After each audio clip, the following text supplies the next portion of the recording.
Congratulations to you both, and in the words of Guns N' Roses, welcome to the jungle. Joe and I first met our junior year at Bridgewater State College.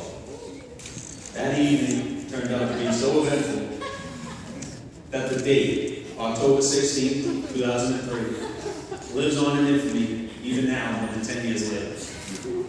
That night, alcohol was consumed in grotesque quantities. Property was destroyed. Police were called. Both tears and blood were shed. Hearts were broken. And as Joe and I choosing each other as best men shows, lives were changed forever. We met that night as competitors in a case race contest. Where teams of two raced to drink a case of beer as quickly as possible. Joe and his partner destroyed every other team. Joe spent the night firing one-liners from his mischievous smile as one by one he defeated all of our friends in beer pong. Then, as quickly as he came, he left, leaving us to wonder who was that mysterious figure walking off into the Bridgewater night, and how the hell was he still standing up there? While Joe to this day remains the most mysterious of our friends, pieces of the Joe G puzzle slowly fell into place. The more I got to know Joe, the more I realized that he and I disagreed about many things. Specifically, whether baseball is actually a sport, and Fox 25 is when raised to violence. But I also found that there was some common ground. We had some common interests. We both appreciated the raw power of sharks. We both had love for the great city of Montreal. And we both had hairlines that were betraying us rapidly. As you can see, Joe gave up, but I'm still But the thing that impressed me the most about Joe is likely the same thing that caused Amy to fall in love with him. Joe has an absolutely huge heart. The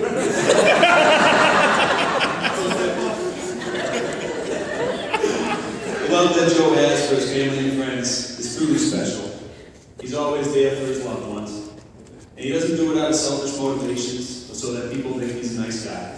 He does it because he is a legitimately good person.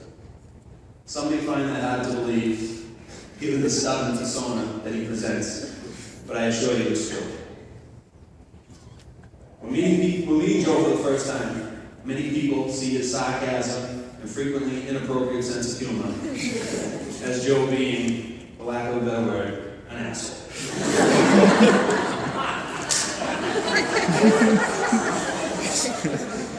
And that's something that Joe not only finds hysterical, but he wears it as a badge of honor. I know that my wife, my mother, my sister, many of my friends, and who knows how many others, all felt that way when they first met Joe. And I say felt instead of feel, because no matter how hard Joe tries to present himself as a jerk, the truth cannot be hidden, and everyone realizes that he's a great guy.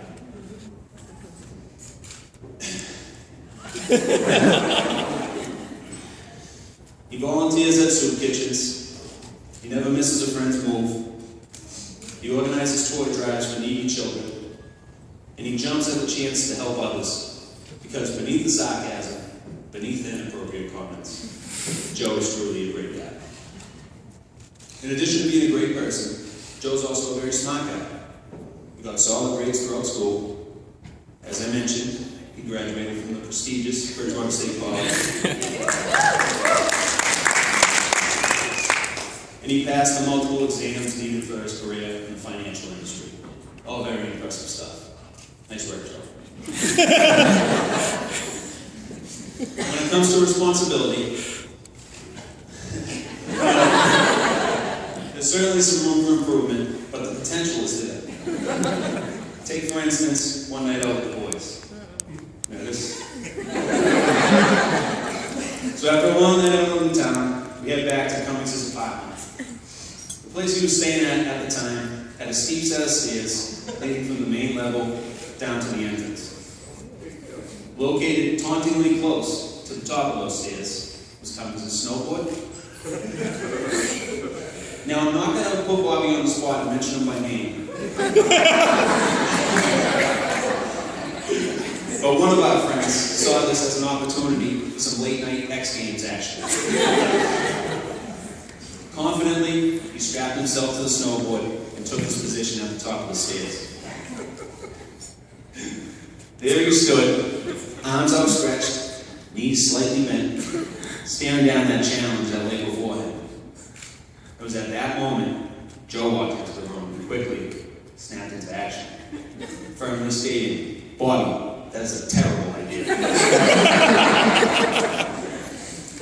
Looking like a scolded child, Bobby dropped his head and slowly began unstrapping himself from the snowboard. When Joe saw this, he quickly responded, "Whoa, whoa, whoa, I just said it was a terrible idea. I didn't say don't do it."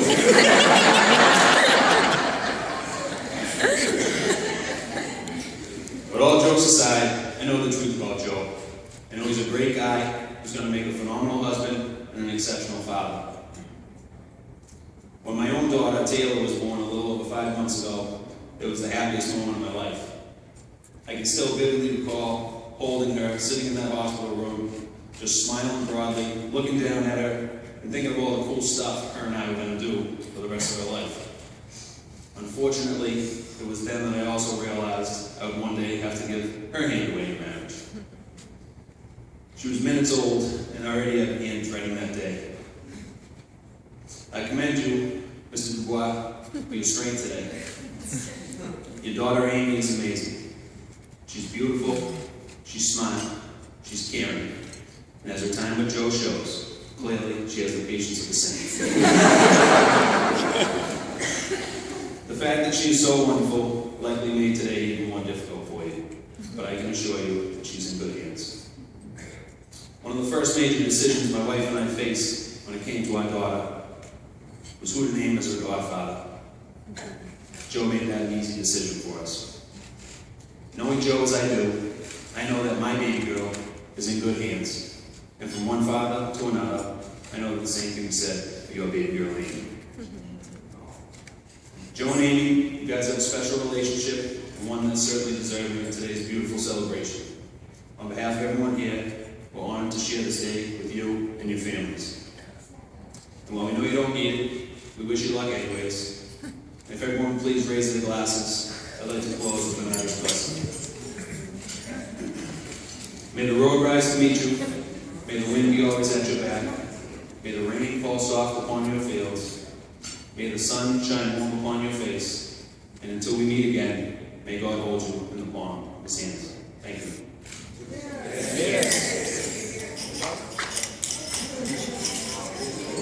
One round of applause to Sully for phenomenal speech.